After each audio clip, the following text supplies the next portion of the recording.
Buenas tardes. Buenas tardes a todos. Good afternoon, everyone.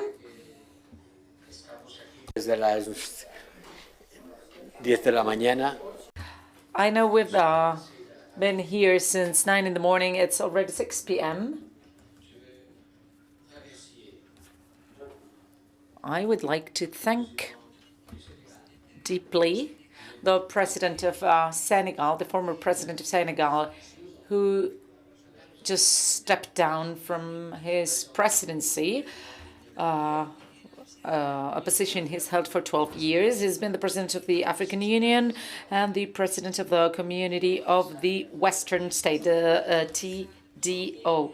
The former president Macky Sall has an impeccable career, immaculate career leading Senegal, a totally strategic country for the EU. So as president of the African Union, I thought he was the most adequate person to tell us how we are seen by Africans. We tend to speak about how Europeans see Africa, but it's important to know how they see us. In the beginning of the former mandate, we had said that Africa was top priority on the agenda. So when Ursula von der Leyen visited the African Union and said that Africa was our priority, I cannot say that this has been the case because climate change, vaccines, all the topics that we have discussed took their place. Today, you have the opportunity to hear one of the most prominent African leaders who's taken the tour from Africa to Santander to pursue his journey later on. And he will establish a dialogue with Maud, a member of my cabinet responsible for Africa and very knowledgeable about Africa. So I'm not going to say anymore. I'm going to listen to this dialogue. Please, President, feel at home. Feel free to express yourself as sincerely as you want, and the questions will be left for the end. Thank you very much. Thank you, High Representative, Mr. President. It is an honor to welcome you. As we were saying, he was the president between 2012 and 2024, a position he held for 2 mandates after a very rich political career in Senegal. He was the Minister for Mines, for Collectivities and Local Entities, first Minister and President of the National Assembly. He was also mandated by the Paris Agreement for the Peoples and the Planet. It is difficult to summarize such a long career, but he's instigated many reforms in his country. This has inevitably marked his political career. And the investments on large investment projects such as the Emerging Senegal Plan are at the heart, at the core of his policy. In front of the Gambia crisis in 2017, he opened the principle of implementing African solutions to African problems. He's also reinforced the democratic tradition of Senegal, a 360-degree democracy involving all stakeholders. When he was the president of the African Union, you were the spokesman of the pardon of the African dead. Also, you defended a fair and equitable transition and a best position of Africa in the system of world governance. I will give you the floor for a short introduction, and then we will have a dialogue between you and me, and then we will open the mic to the floor. Thank you. Thank you, dear Maud, dear advisor. I was going to say buonasera, but that's not right. So, gracias. Thank you, High Representative Mr. Borrell, for your kind invitation. I would like to congratulate you on your performance as President of the European Commission and High Representative of the European Union for Foreign Affairs and Security Policy. We have followed you during the different crises we've been through, and we've been able to see that you have mentioned the double standard. This is a very important thing if we want to respect the equity principles. So now that you're stepping down from your position, I can say that you're going to be greatly missed. We Africans hope that your successor will be as interested in our continent as you have been. With the diversification of partnerships and associations, and with the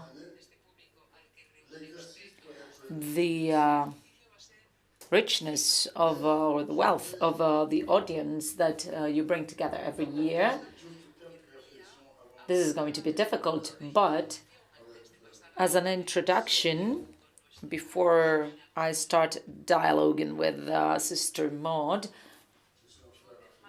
I say Sister Maud because I'm an African brother. And we live in a dangerous world dominated by political crisis, an aggravated climate crisis marked by conflicts in every continent. In order to introduce this dialogue on the African and European relations and frame it within the perspective of a new partnership, I will give a few comments around two topics. First, the singularity of the relationship between Africa and Europe. And secondly, the challenges that we will face if we want to move forward. There's an African proverb which says, well, maybe it's a universal one. It says that if you want to go fast, you will go on your own. If you want to go far, we will have to go together. So our relationship is unique. The relations between Africa and Europe are indelibly marked by history, by that dark era marked by slavery and colonization that we cannot and should not forget or ignore. But we have to overcome it. We have to overcome that period that is far away in time, far behind us. But between Africa and Europe, there is great geographical proximity. We are neighbors, as both countries, and Spain in particular, are separated by no more than 15 kilometers. So these two factors, the historic and the geographic one, have generated a human mix and many social, cultural, and linguistic affinities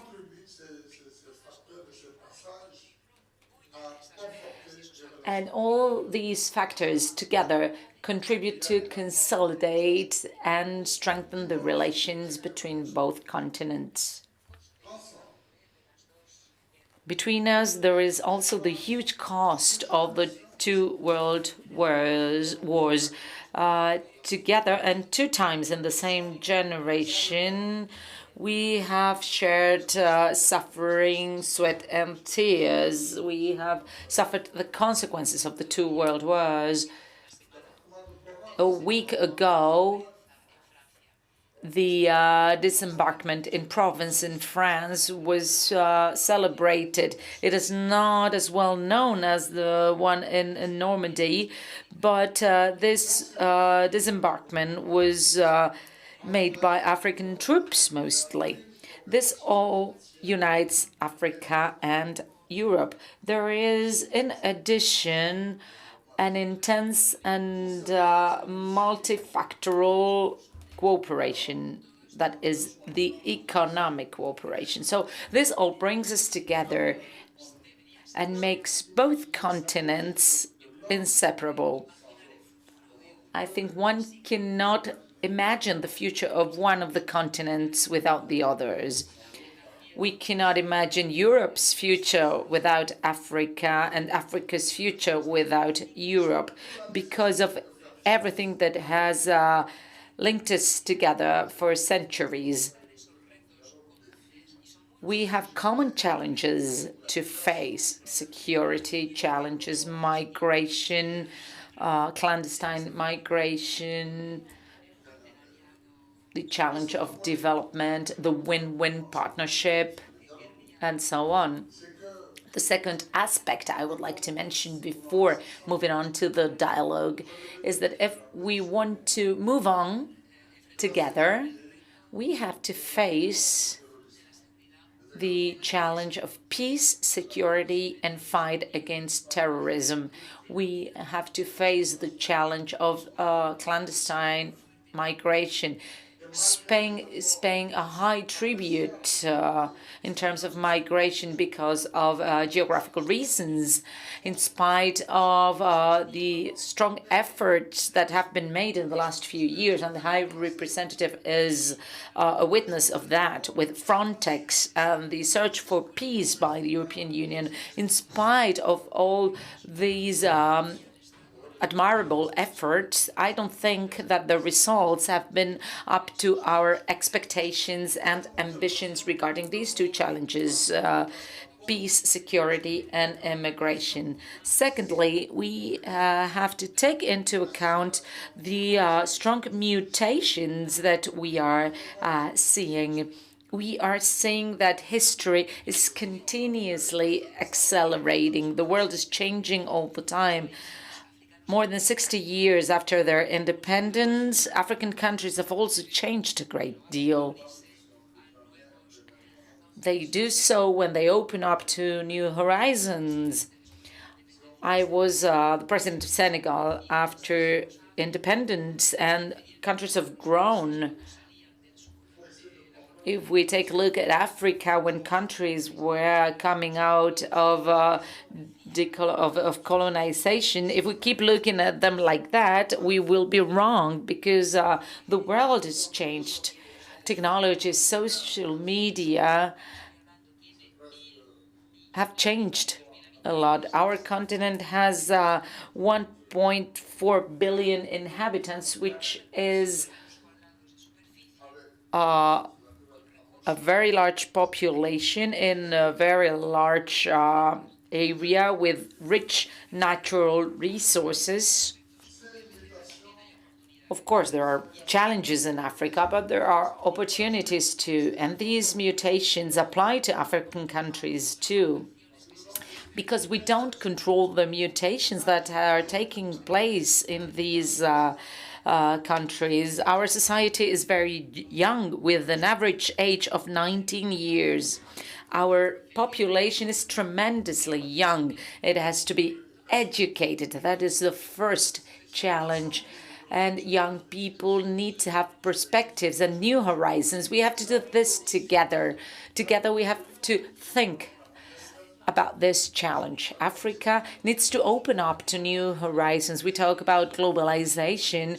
This doesn't mean that we're going to turn our back to our traditional and privileged interlocutors, but we cannot neglect the new opportunities and horizons that are ahead of us. Europeans don't like this, and they think that if Africa is having relations with China, this is an aggression or an attack against Europe. But this is not so. Why would it be a problem that Africa trades with China?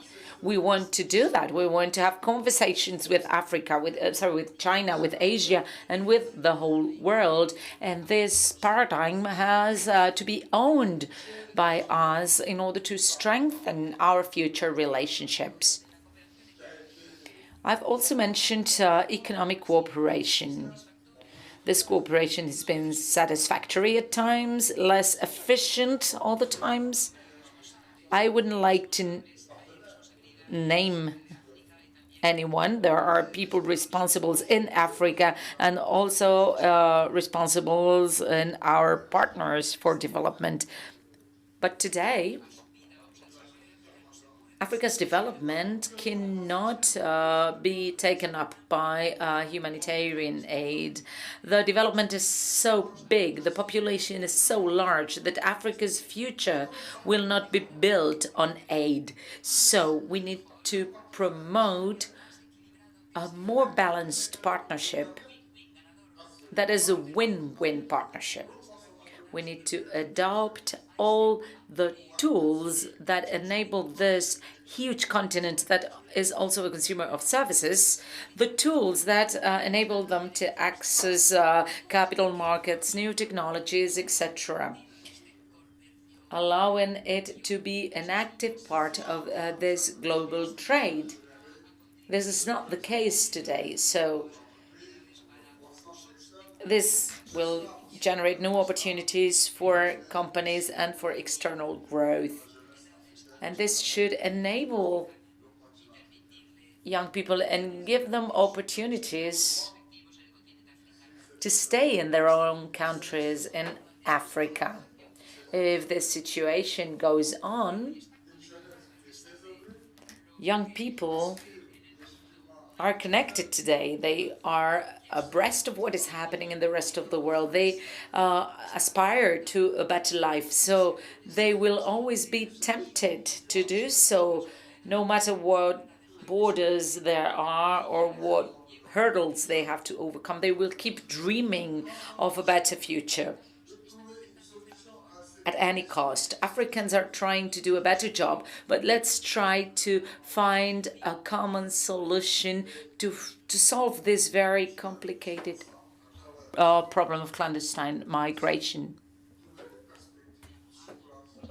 We have to do so by establishing a common dialogue and find perspectives from the African countries. If we want to protect our relationships, we need to instill a new mindset based on renewed partnerships. This is something I said during the last Europe-Africa summit in Brussels in February 2022. Rather than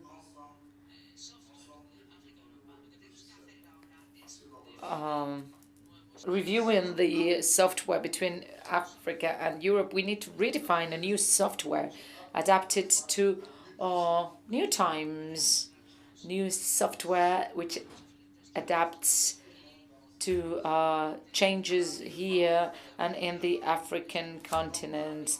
I think that with this new win-win partnership dynamics, instead of going on a unilateral direction, our relationships will be at best. If you allow me, I'm going to mention an example before turning over to Maud. Everyone knows that Africa contributes to pollution by 3% only. However, Africa is suffering the effects and the consequences of the climate change. Our traditional partners decide unilaterally that they will no longer fund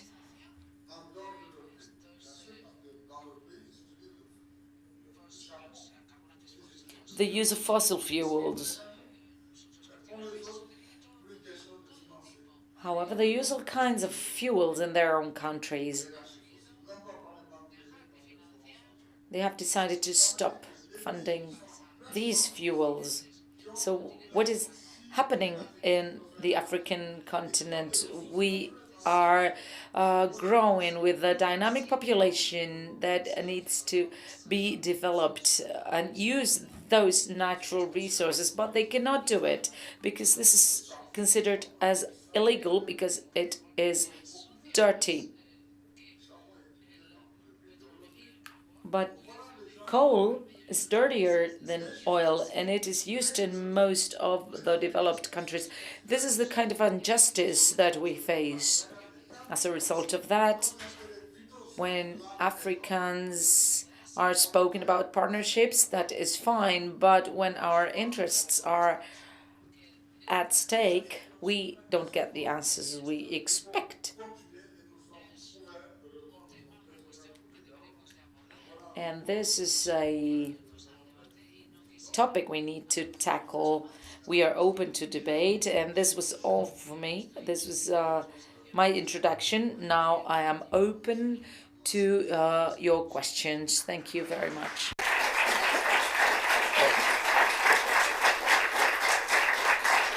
Merci, Monsieur le Président. Alors, vous venez de toucher au cœur d'un des grands malentendus. Thank you very much, Mr. President. You have mentioned one of the most important issues, the energy transition.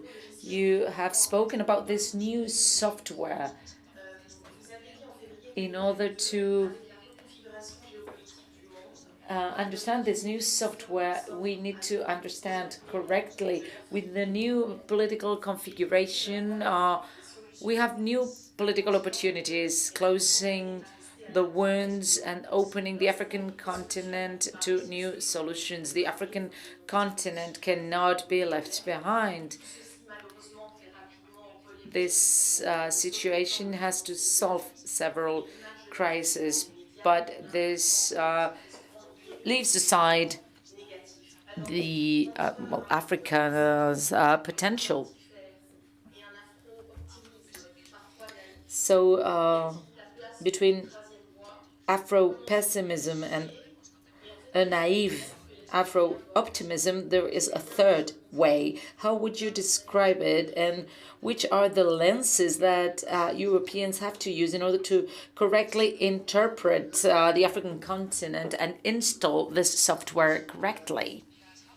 Well, the glasses or the lenses we are going to need will be based on realism. Realism is not about perceptions or feelings. We need to be up to reality.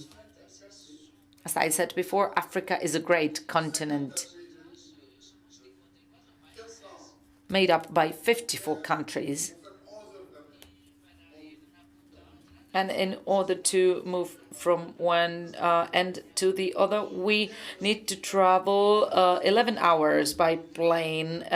It took me almost 10 hours to come here from Marrakesh. So, to cover the continent, for example, between Dakar and Djibouti is 9 hours. Dakar and New York are much closer. So, our territory is very vast, filled with varied cultures. We have Northern Africa, Arabic Africa, we have Eastern Africa with a mix, and then the Western Africa, which is very different from the Eastern one. Different cultural realities and religions. We also have the Southern Africa. The entire continent is very complex. So if we judge the continent as a whole, we're going to leave aside a lot of things. There are huge differences, just as there are differences in Europe. Mediterranean Europe is very different from Northern Europe, but these differences are even more marked in our continent due to the extension of our territory. We currently have conflicts in 6 or 7 countries in Africa. The Libyan case, as was mentioned before, the destruction of its regime and the consequences of the war in this country that has opened the doors to terrorism. In Sudan, we have a terrible crisis which has cost many victims. We also have a coup d'etat in Western Africa in particular, in 4 of the 15 countries in that region. This seems, or may seem like a lot, but since there are 54 countries, that's not so much. We have 46 countries that are functioning normally and developing normally. They live at peace, but nobody ever speaks about the train when it arrives on time, only when the train is delayed. Of course, we have to pay attention to the press if there is a coup d'etat here or there.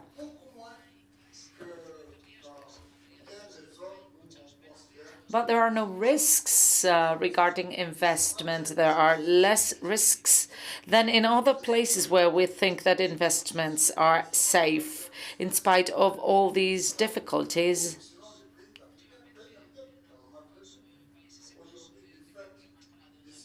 Only have we had problems with the debt in a few countries. Most of them pay their debts. So the consequences of risk perceptions on the interest rates are huge.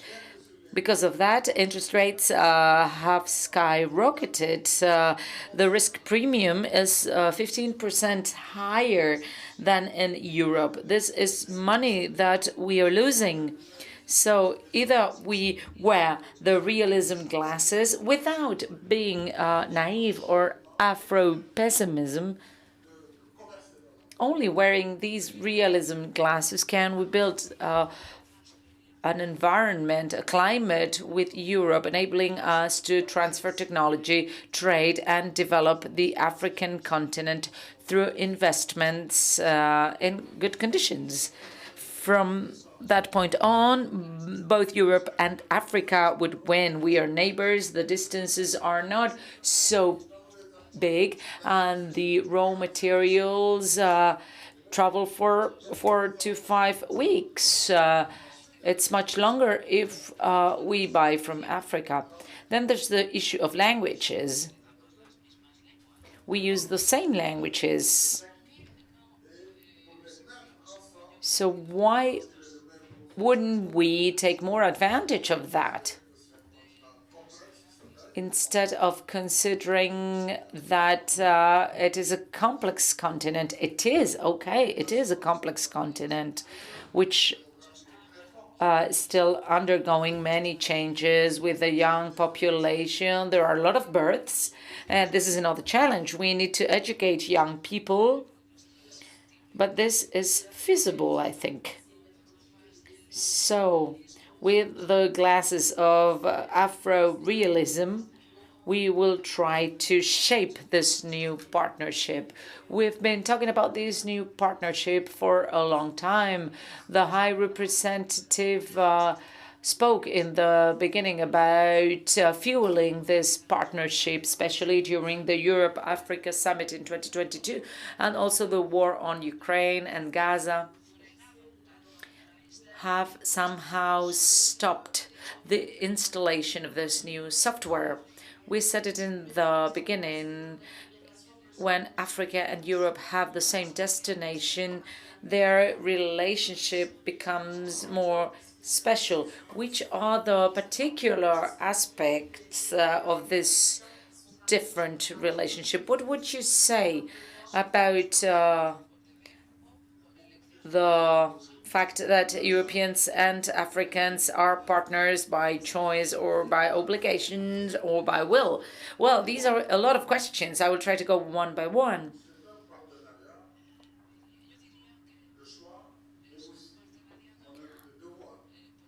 I would say that this is a partnership by election, but also by duty. We have a duty to fulfill in Africa and in Europe. We are neighbors and we need to work together. What can we do together? Everyone can take advantage of this relationship from the training point of view, but also from other points of view. Of course, languages are the result of colonization, but they are an asset to the use of these languages, whether it is Spanish, French, or English, which are the main ones. Although we speak other European languages, such as Portuguese, these are international languages. So the language of communication is something we share. This doesn't mean that we don't have our own languages. They exist, the so-called national languages that are written languages as well. But for business and for work, it is better if we all speak the same language.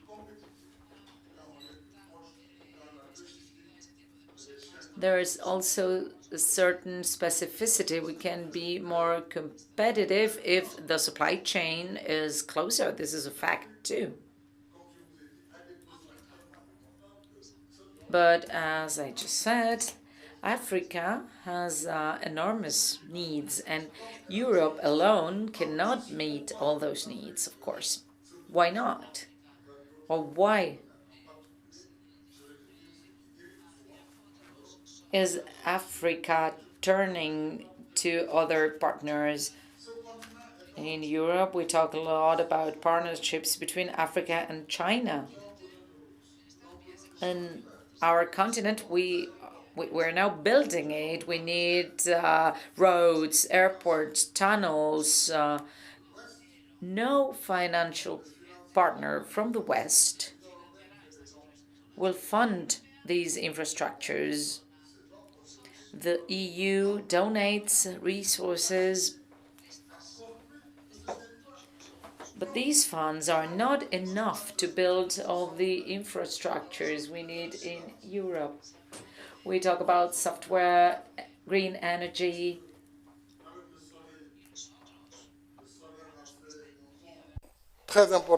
And we defend this green energy because this renewable energy is the first one for us in the continent, as you might know already.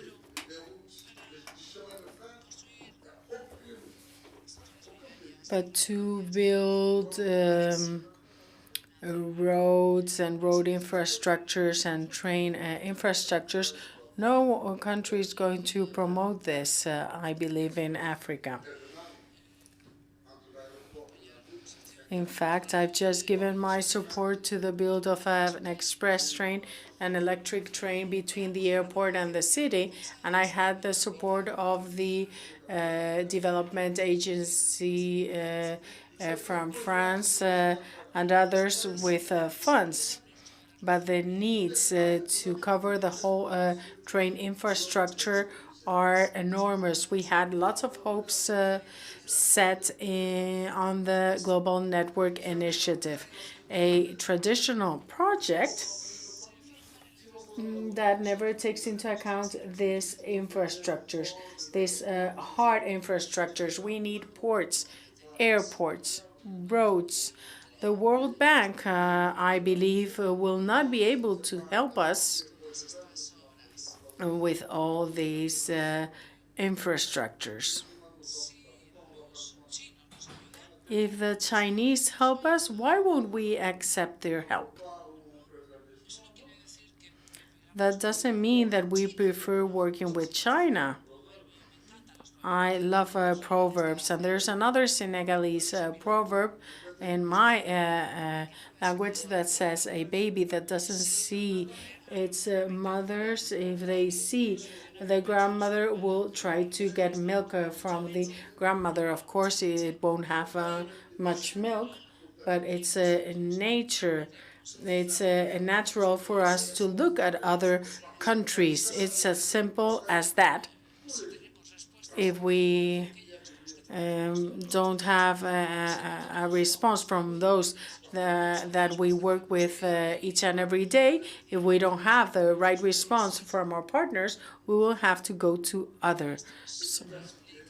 And that's what explains this whole range of partnerships, which doesn't mean that we give our back to the traditional partnerships, but that we want for these traditional partnerships to also take into account the specificities of the continent regarding the climate transition. So to go more into this subject, don't you believe that this partnership with China considers China China considers you a pawn in this big chess game and not a partner? You've always defended partnerships. Don't you believe we're very far away from this collaborations and partnerships when we work with China? Let's not be naive. Well, this world is a world full of dangers.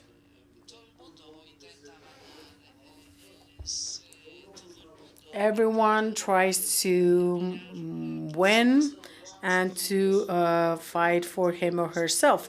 We're not being naive. So we have to see what we can do. What can we do with Europe, for example, or with China?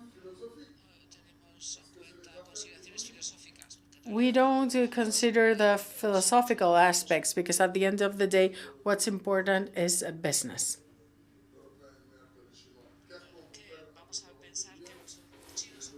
Are we going to think that the Europeans are better than the Chinese or the Chinese are better than the Europeans? We don't go into that. But when we talk about infrastructures, who is going to be able to fund our train network with 8,900 kilometers from east to west to be able to build this railway system so that we have a movement of goods at a certain speed and to reinforce African trade? We need the means. The means exist. They are there. They exist through different relations, agreements with our partners, and thus we will be able to develop all regions, and we will also be able to have more research in all African countries. You've talked about Afro-realism and the fact that diversification of our partners in the continent. This diversification doesn't mean that we reject European aid. That's something we want to make clear. In his speech before the United Nations Assembly, it was said that Africa wants to go beyond the prejudice of those that are for or against me, and that there should be multilateralism. The United Nations can only work if we are based on shared ideas and universal regulations. Mr. President, let's be honest. Do you have the impression, or does Africa have the impression, that Western Europeans are trying to impose their values, priorities, and their view of the world? Yes. Yes, it's clearly so.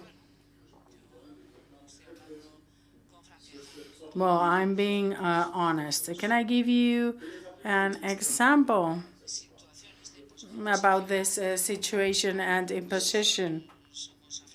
Well, we are African. We have our own values. We cannot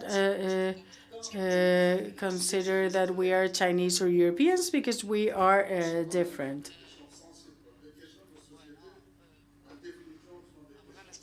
And we try to address social issues. Usually these are sensitive issues. For example, in Europe, you've adopted marriage for all. And we say, do we all have to do the same? It has to do with, it's an issue of human rights, because, and in Africa it is too, because freedom is very important. But are societies capable of changing their way of life? Do we have the capacity of taking into account our specificities? But if someone is there to say, we won't be funding this project if you don't change your laws, that cannot be done. So we have to work respecting our cultures. We respect Europeans. They are what they are. We accept them as they are. So we're not going to impose our practices on them. So, for example, there's a polygamy, it's official, it's authorized, it's something that Muslims follow, and it's part of the law in Senegal. So are we going to tell you to do the same thing in Europe?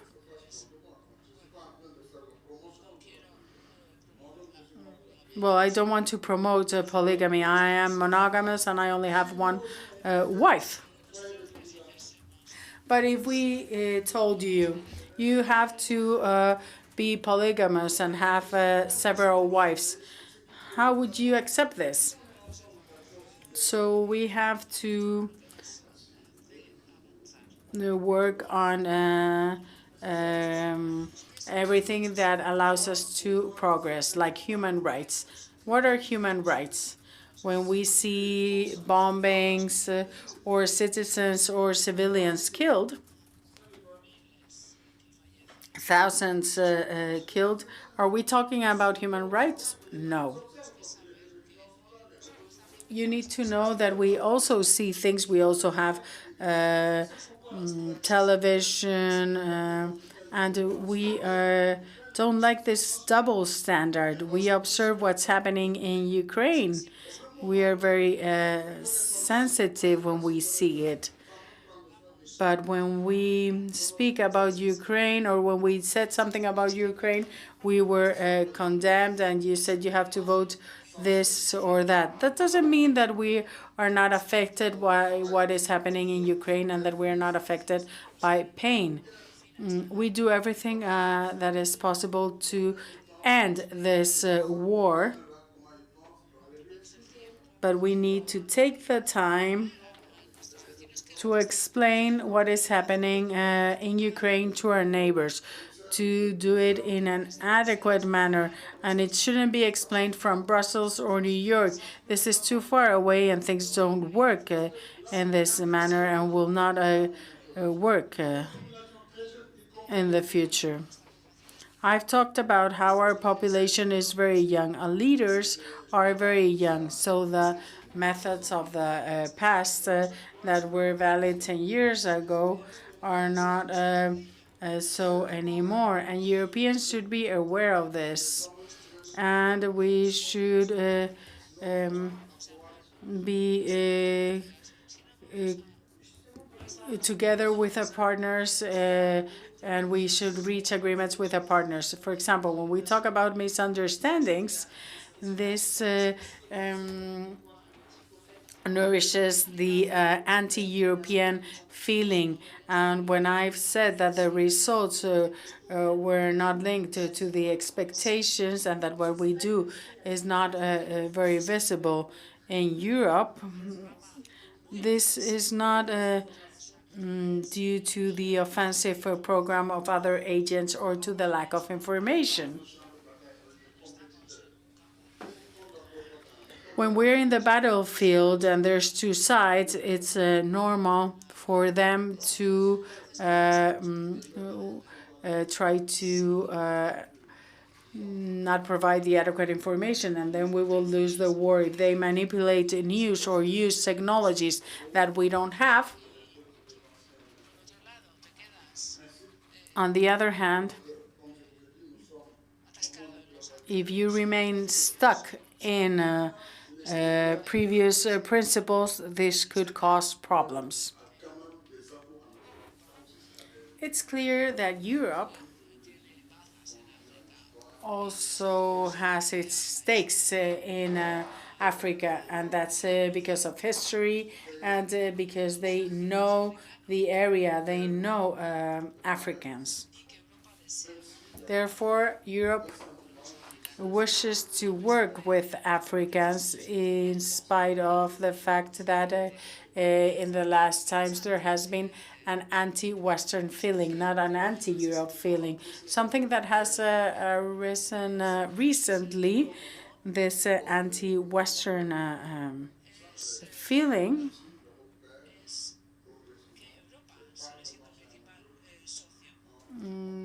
exists, but still Europe continues to be our main partner. But still Africa sometimes needs to go to China. Also, the States is not so present in Africa from the trade standpoint compared to China, because China had nothing in Africa before, but 20 years later, they've overcome in 15-fold the volume in Africa compared to other countries. What does this mean? That there are individuals that have decided to invest in a specific area and do business with us. I believe there's much to gain from our collaboration as Africans and Europeans. If we speak about climate change, electric cars, where are the natural resources for lithium batteries and so on and so forth? That's all in Africa.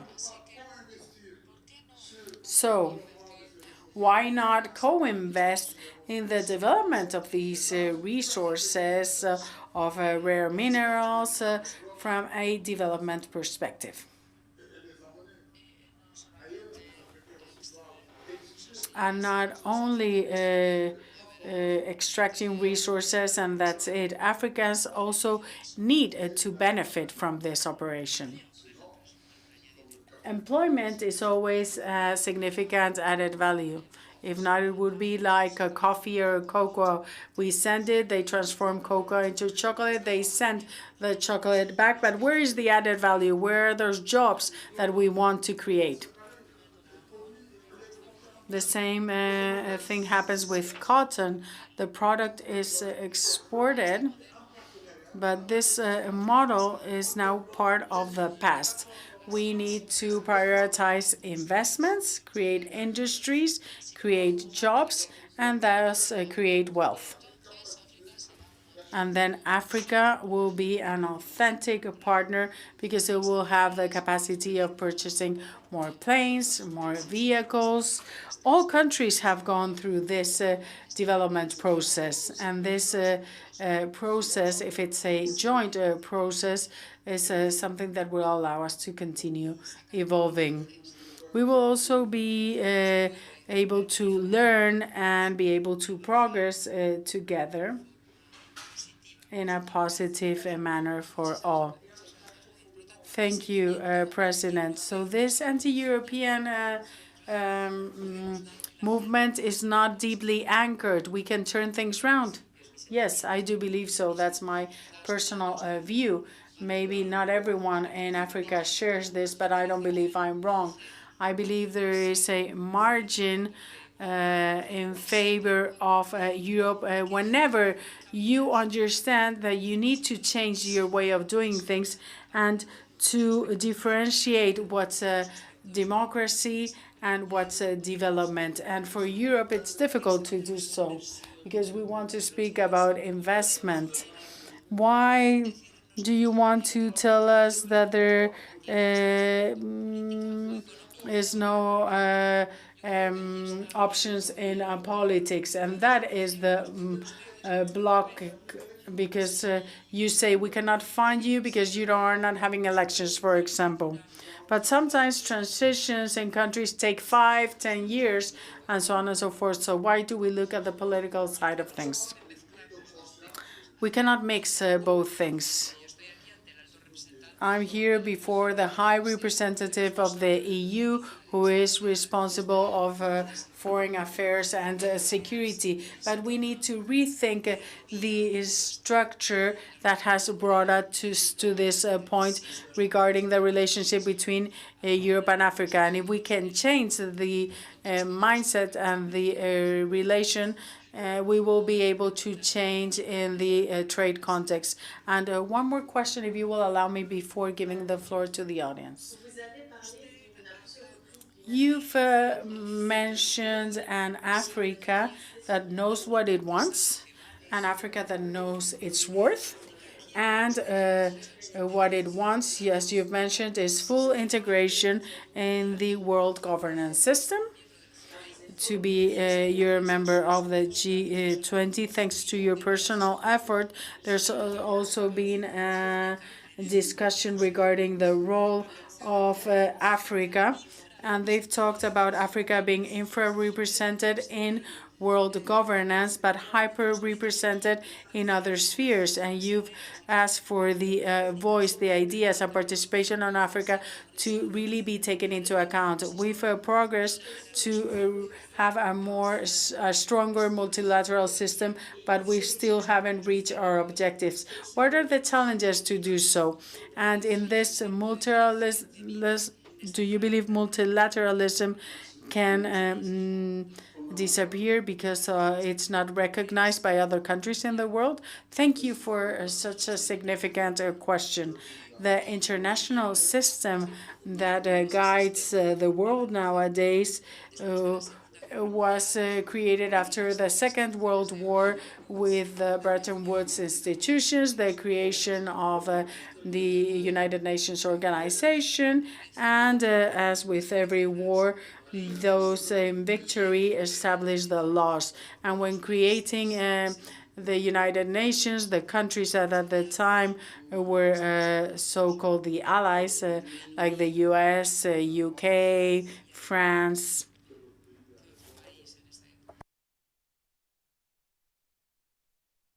yes, UK, as I mentioned before, decided and adopted these rules. So the UN at the time was made up by 72 countries. At that time, other countries were colonies, so they didn't exist as such. These new world standard was established, the new rules, the distribution of power, the sharing of power, and everyone's position. But after the Second World War, there was a period of decolonization after Vietnam, after the war in Algeria. The states demanded independence, more specifically in Africa in the 60s, 57 Ghana, Guinea, and then the big wave of French-speaking countries, and later on the countries that accessed independence much later, after the year 75, more or less. But all these countries, well, now there's 193 member countries, but the rules are the ones from the year 46, the General Council. There's 5 countries with veto power in United Nations. It's been so since then. A country says, I don't agree, and that's it. And the rest, not only Africa, country of 54 countries doesn't have a permanent member in the Security Council. Do you think that's fair? So we wanted to take the position that is fair for the Charter of the according to the Charter of the United Nations, because what's the position of Africa?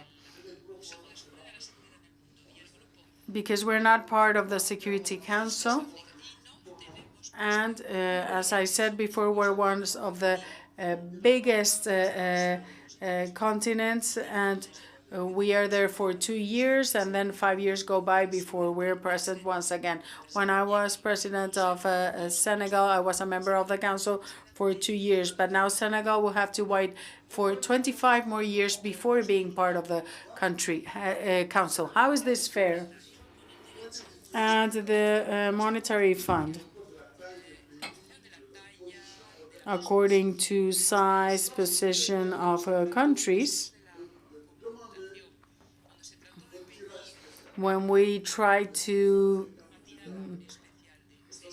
demand 650 extra billion, do you know how money went to Africa? 33 of more than 600. And since then, we demand a re-edition of the right to access these funds because the American countries with lots of debt have had central banks that have been able to work with them, and they don't have have to access through this special access. So we need an adequate attribution of this right for those countries that don't have such easy access to credit. We must acknowledge that efforts have been made, but since then, we've only gotten in the month of May to cover the $100 billion after COVID, 100 billion from the International Monetary Fund with a resilience fund, and so on and so forth. This all means that it's important to reform and to have Africa in world governance if we want liberalism and democracy to continue in the world as when United Nations was created after the war and in spite of General de Gaulle. It's an important organization, but if it's inefficient, it's because of the veto right. If one country says no, that's it, whatever the importance of the crisis. The countries that have this advantage, the veto right, will not remove it from themselves unless we open the opportunity of others to become permanent members. That's the position from Africa. It's a consensus that we demand to become permanent members in the Security Council. But things are not progressing. Thank you so much. Thank you.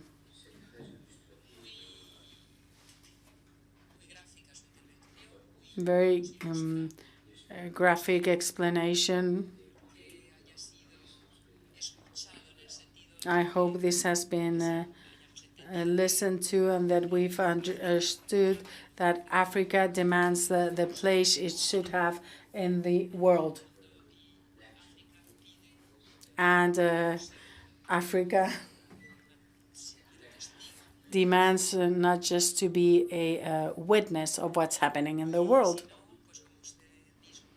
And as you were saying yourself, we can just stop investing and you will have your own way of thinking. And of course, there are many conflicts in Africa. The African continent has more wars nowadays, but we don't speak about those wars.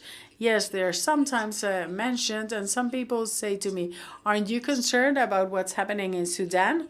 Or aren't you concerned about Somalia or what's happening in the Sahel region? Or is the world reduced to Europe, Ukraine, and the Middle East? I have a feeling when I read newspapers in Europe, I have the feeling that there are African realities that we don't know about and that we don't want to know about, because quite often we say we need to put in place measures for those that have made Sudan a civil war, the warlords. But I believe there are solutions that are difficult to accept, maybe, or that might not be operational, because increasing the number of members of the Security Council with veto right will be even more complex, because it will make more complex for us to reach agreements, because there will be more people with veto right. The more people that have veto right, the more vetoes we will have. Therefore, it's not only that we do not contribute to reaching agreement, but that these agreements become nothing. We modified the resolution votes, but so what? To say to Israel to stop colonizing Palestine, and what's happening? Absolutely nothing. So it's not only taking decisions, but what's the real power to apply these decisions, to put them in place. And Africa is a place where we will have both the Chinese offer and the European offer, but we need to act taking into account the circumstances. And as you were saying, we don't always explain things adequately. Recently, I was in Addis Ababa, and I was shown the wonderful buildings of the African Union that you chaired, and I said, this is immense, who's paid for this? And I was told it was paid by China.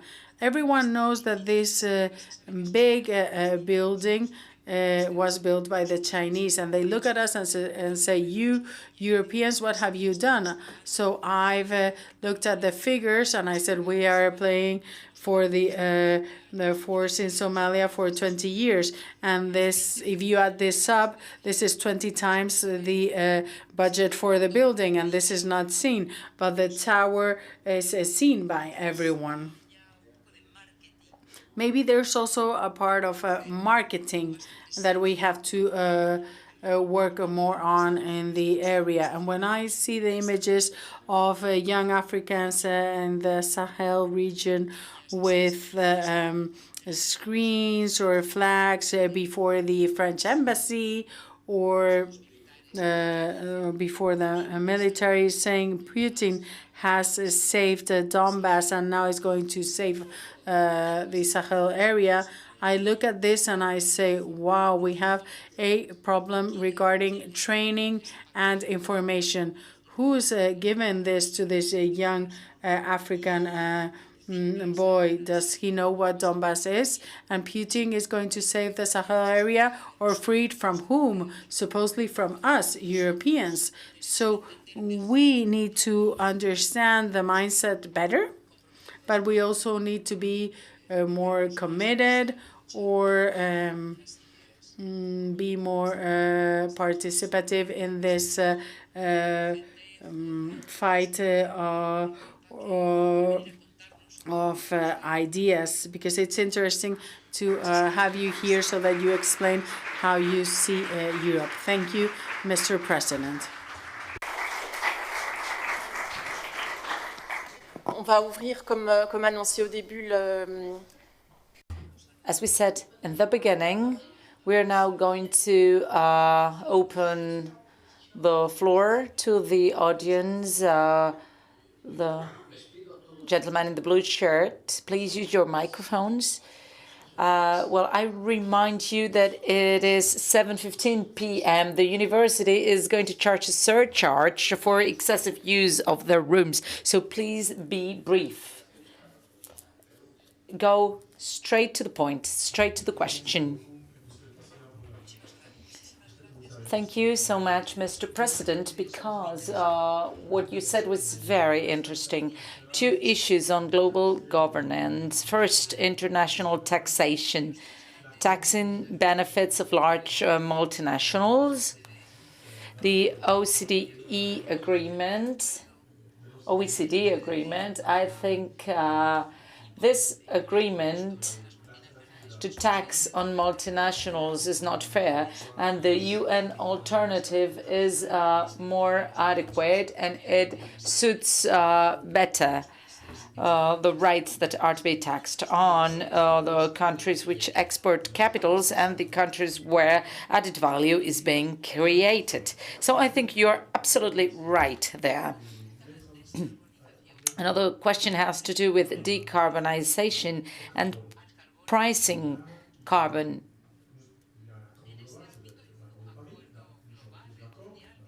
There is a global agreement, the Paris Agreement we all agree on. We have all signed it.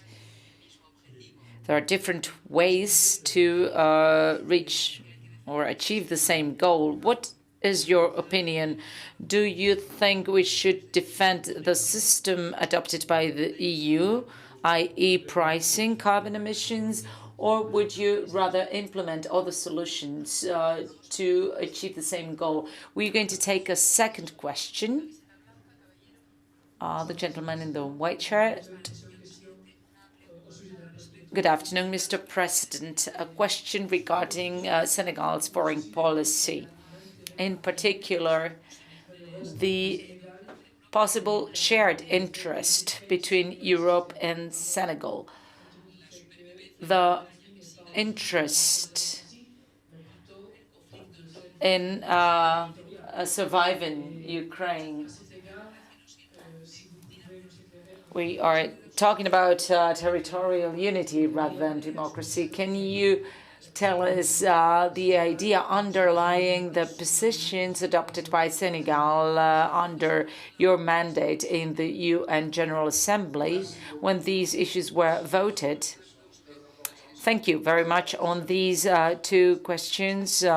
They are both very important. Regarding international taxation, we have to congratulate the work done by the OECD, which was a request from G20 to reinforce legislation on the fight against illegal flows coming from countries which don't pay any taxes and which are mostly coming from developing countries. These are more important flows than the public debt granted to these countries. It's the PERS initiative fighting against this illegal flows.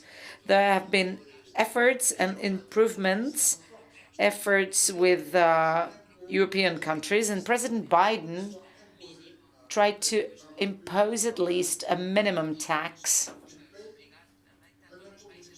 which would be mandatory for all countries, so that they paid at least 15%.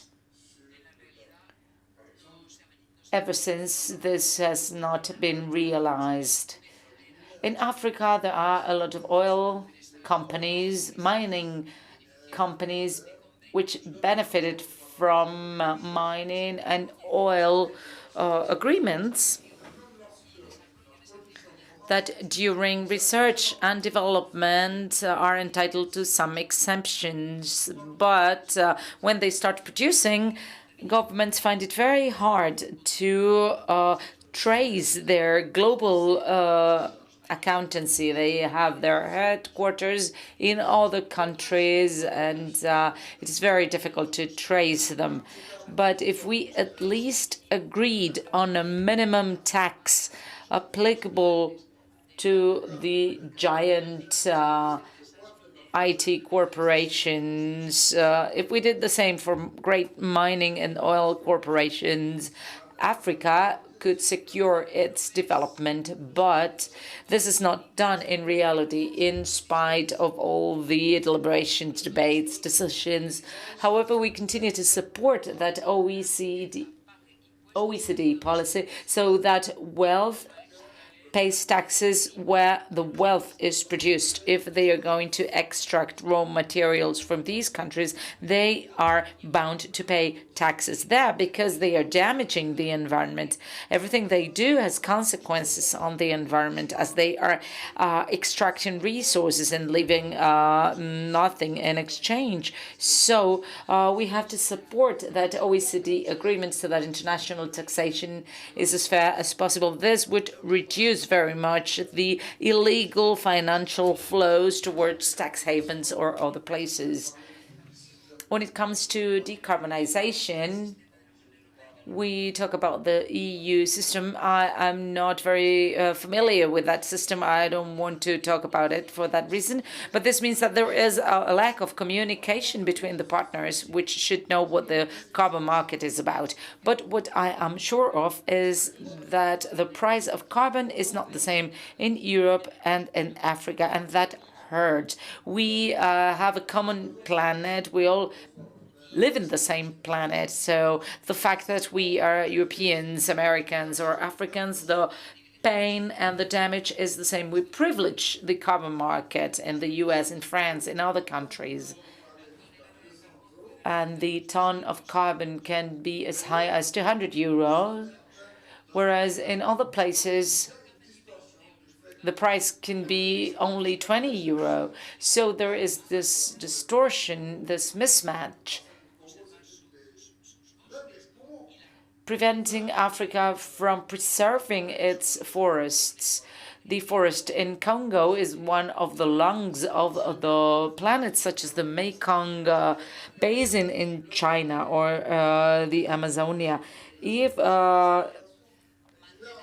we had that carbon protection, Africans would be interested in protecting their forests. There is a lot to be done, although I'm not too familiar with the decarbonization policy in Europe, but we have to work on this together and be more transparent in the global carbon market. Now, about Ukraine.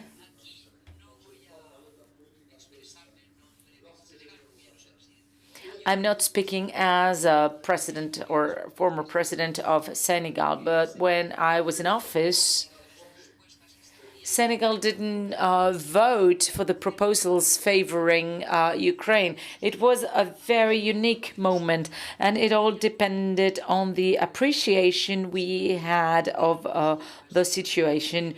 We condemned the invasion. We were the first ones in doing that. We claimed for respect of international borders. But that is far from saying what is to be done. For example, the Bushra killings. This is a place I have visited in Ukraine.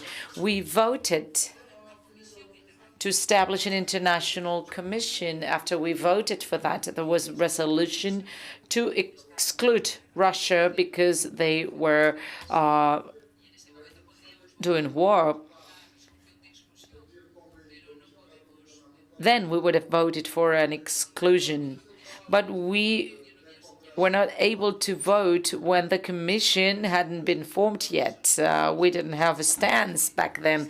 And that is maybe what gave the impression that Senegal was on the wrong, but these were very thought stances, working with the European Union, in particular on the purchase for Africa of wheat seeds and fertilizers. If we cannot access fertilizers, our crops will disappear. And with the SWIFT problem, Africa has problems when purchasing fertilizers from Russia. Fertilizers can be found in many countries, but one of the elements in fertilizers, potassium, can only be produced by a few countries, the US, Canada, but in particular Russia and Belarus. So if we want to maintain our agriculture in spite of the war, we need to keep the fertilizers market going, and the prices have gone up, of course, in 2022 and 23. People have found ways to avoid sanctions. Our willingness is for the war to end and respecting the borders, but we need to negotiate. We need to dialogue. We are in favor of dialogue. I know that this is not a very popular opinion here in Europe, but it is our thought. It is much more popular than you think, but it wasn't the case a year ago. This was a stance that wasn't very well thought of. We want crisis in Sudan, in Palestine, in Ukraine to be solved so that the world can focus on development and welfare for populations. So I propose to close the session. I would like to thank the High Representative. We would like to be especially grateful to him because after this very intense agenda, he's always been very interested in Africa. So I was very honored to work with you. I ask for a big round of applause to the President. Thank you so much.